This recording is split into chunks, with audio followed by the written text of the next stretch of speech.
नमस्कार दोस्तों, ये वीडियो है लॉज ऑफ मोशन चैप्टर का पार्ट 1।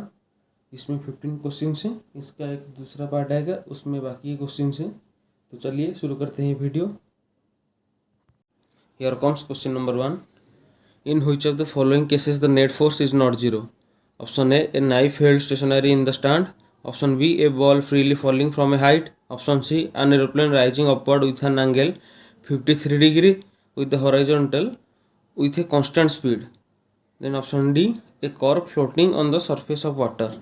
इसमें से किसका नेट फोर्स जीरो नहीं है, मतलब कौन सा मोमेंट ऑफ इनर्शिया को फॉलो नहीं करता? तो ऑप्शन क्या हो जाएगा? बी, क्योंकि जब बॉल फ्री फॉलिंग कर रहा है यहाँ पे नीचे जी लग रहा है, ठीक है, जो इसका वेलोसिटी को धीरे धीरे इंक्रीज करेगा। तो यहाँ पे मोमेंट ऑफ इनर्शिया नहीं लागू होगा, तो नेट फोर्स जीरो नहीं होगा, ठीक है। Comes next question, question number 2.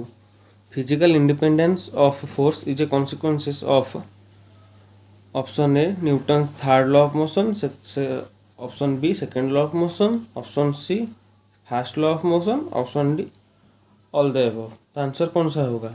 Physical independence force का किस लॉ में बताया है न्यूटन ने? Newton's first law, moment of inertia, ठीक है। Then comes question number 3. When a horse pulls a wagon, the force that causes the horse to move forward is the force. Option A he exert on the wagon, the ground exert on him, the wagon exert on him, he exert on the ground. Option क्या हो जाएगा? B, the ground exert on him, जिसके वजह से वो आगे बढ़ता है। Then comes question number 4. If the force of gravity suddenly disappears, जब ग्रेविटेशनल फोर्स डिसअपियर हो जाएगा तो कंडीशंस दिया है, तो इसमें से क्या होगा, ठीक है। ऑप्शन है the mass of all bodies will become zero. क्या मास चेंज होगा? मास का ग्रेविटी के साथ क्या लेना देना? चेंज नहीं होगा। The weight of all bodies will become zero. Check करते हैं वेट का फॉर्मूला क्या है, मास इंटू ग्रेविटेशनल एक्सेलरेशन, यही है वेट, एम जी। एक और एक बॉडी है तो इसका वेट क्या हो जाएगा? एम जी, ठीक है। जब ग्रेविटी सडनली डिसअपियर्स मतलब क्या? जी यहाँ पे जीरो हो जाएगा तो वेट भी क्या हो जाएगा? जब जी जीरो हो जाएगा तो वेट भी जीरो हो जाएगा, तो wait of all bodies will become zero. तो ये करेक्ट हो गया, ठीक है। देन ऑप्शन सी क्या दिया हुआ है? Both mass and weight become zero. Weight zero हो जाएगा पर मास तो नहीं होगा, ठीक है। नाइदर मास और नॉर वेट बिकम जीरो, ये भी गलत हो जाएगा। तो अपना आंसर है ऑप्शन बी, ठीक है। Then comes question number 5. A particle of mass m is moving with a uniform velocity v1. It is given an impulse such that its velocity becomes v2. The impulse is equal to, simple यहाँ पे formula डाल के निकालना है, यहाँ पे से वही फॉर्मूला ही निकलेगा, ठीक है। तो पूछा क्या है? इम्पल्स। इम्पल्स मतलब क्या? इम्पल्स मतलब चेंज इन मोमेंटम, ठीक है। M v2 minus M v1, final momentum minus initial momentum.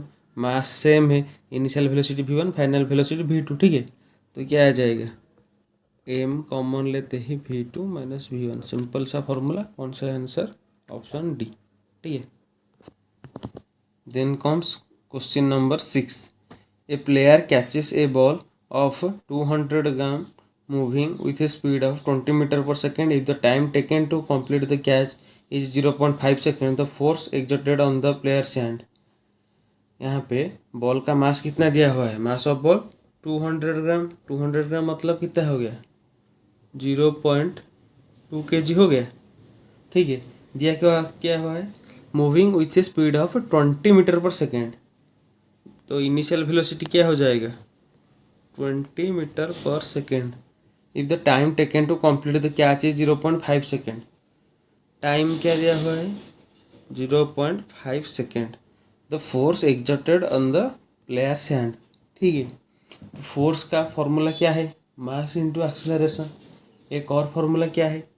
यहाँ पे मोमेंटम से रिलेटेड करके फॉर्मूला निकालते हैं, ठीक है। तो फोर्स कितना है? Rate of change of momentum, del P upon T. ठीक है। तो यहाँ पे डेल पी कितना आ जाएगा, final momentum minus initial momentum. Final velocity कितना है, जब बॉल को पकड़ लिया तब 0 हो गया, ठीक है। तो initial velocity 20 metre per second निकालते हैं।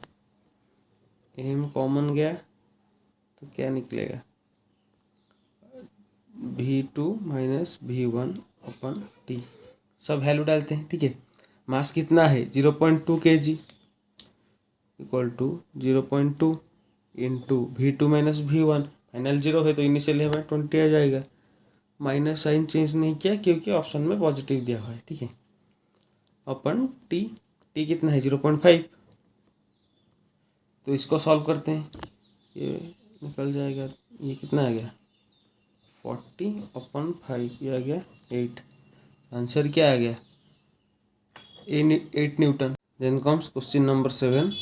A rope can withstand a maximum tension of 100 Newton if a monkey is climbing up the rope.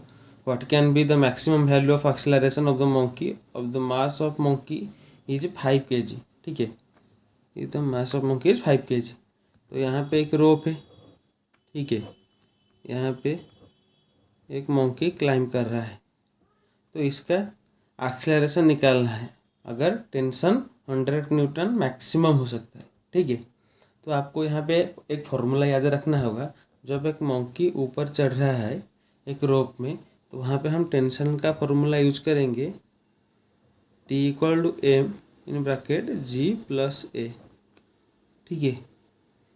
जब वो नीचे उतरेगा तो हम यूज करेंगे T equal to M G minus है, ये आपको याद रखना है, ठीक है।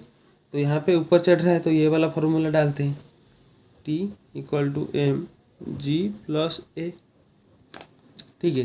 तो टी कितना दिया हुआ है 100 न्यूटन, एम कितना दिया हुआ है 5 kg, जी का वैल्यू क्या है 10 प्लस ए, ठीक है। तो ए निकालते हैं, ये कितना आएगा 5, यहाँ पे 20 हो गया, तो कितना रह गया ए equal to 20 minus 10 metre per second square, आ गया आपका answer. Then comes question number 8. A rope can bear a maximum tension of 200 Newton. A monkey of 25 kg is climbing down the rope.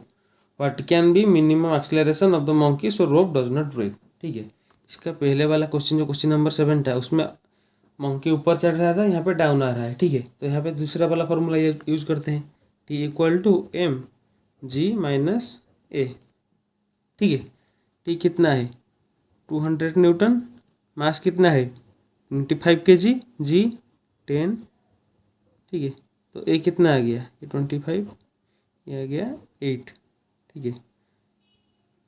ये कितना आ गया 10 minus 8, 2 metre per second square, ये answer. Then comes question number 9. After force F applied on M, the masses move upward with constant velocity v. What is the net force on the block of mass 2m? ये अपना है m 2m 3m, तीन block है, तीनों v velocity ऊपर जा रहे हैं, तो फोर्स क्या अप्लाई हुआ है, ठीक है।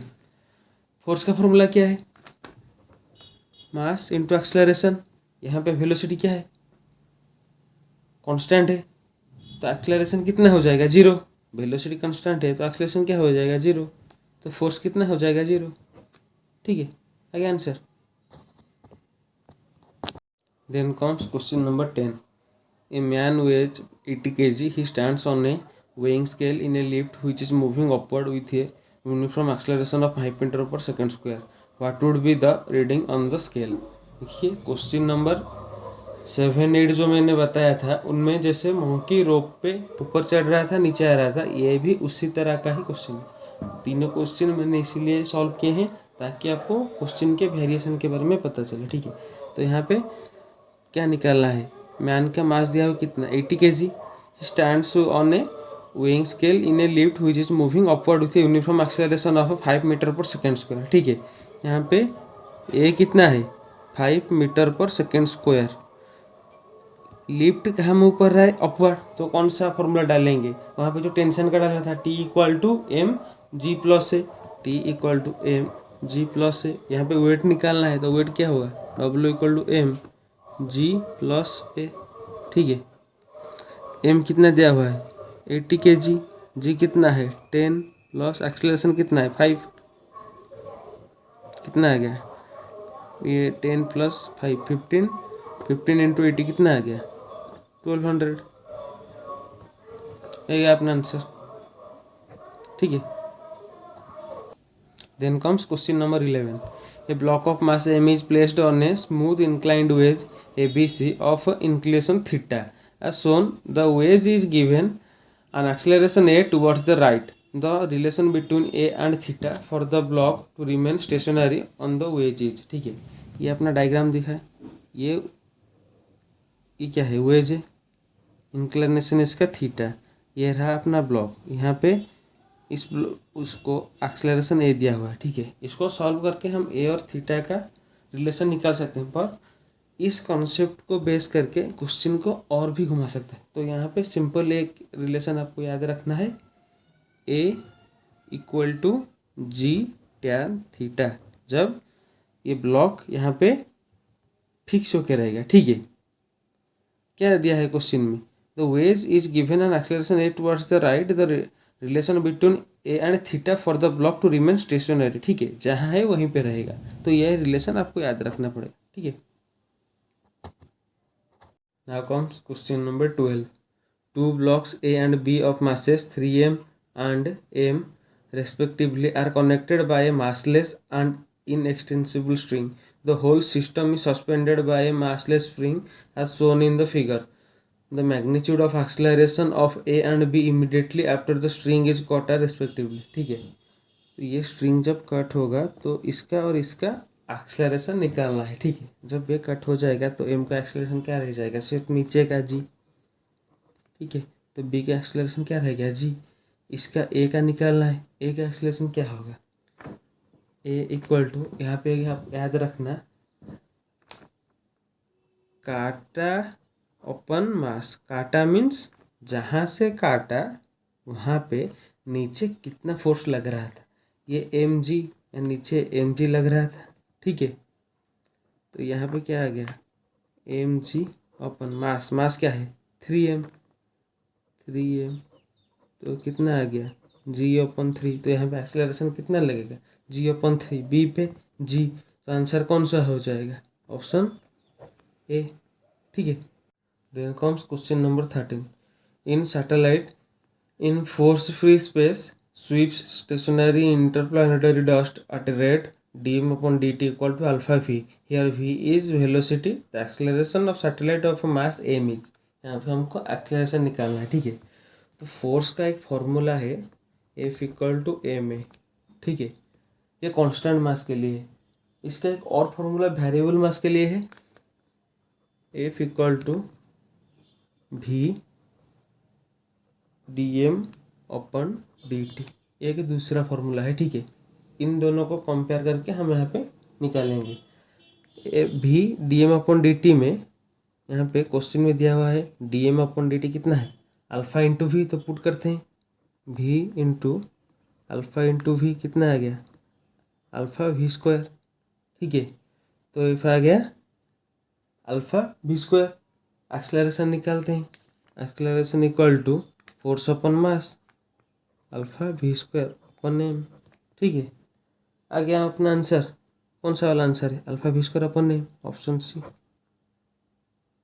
Then comes question number 14. Find the incorrect statement, rolling friction is smaller than sliding friction. Correct है। Limiting value of static friction is directly proportional to normal reaction, ये भी करेक्ट है। Frictional force opposes the relative motion, ये भी correct है।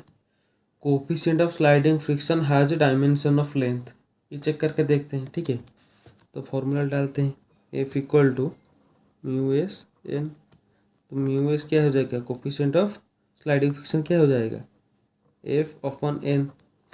F का force का unit क्या है न्यूटन, नॉर्मल का वो भी न्यूटन, तो यहाँ पे ये क्या हो जाएगा यूनिटलेस डायमेंशनलेस। ठीक है, तो ये क्या हो गया रॉन्ग हो गया, तो आंसर क्या होगा ये इनकरेक्ट है। ठीक है, then comes question number 15 and the last question of this video.